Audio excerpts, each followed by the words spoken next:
আসসালামু আলাইকুম। সবাই দেখেন সাগরে চলে আসছি।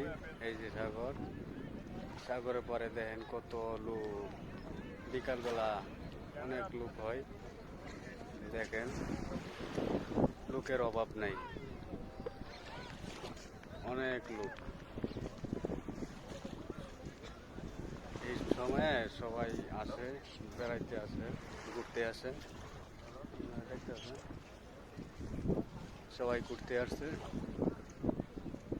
আর সাগর এখন একটু বাতাস কম, তো তাই সাগরের ঢেউটাও কম, সাগরের ঢেউ নাই বেশি।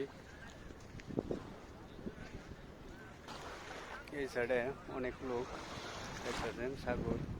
সাগরে ঢেউ নাই, ঢেউ কম, কত ঢেউ নাই।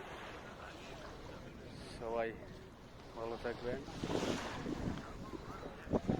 এটা হচ্ছে দাম্মাম জুবাইল আরব সাগর। সবাই আসলে বেড়ায় যাবেন।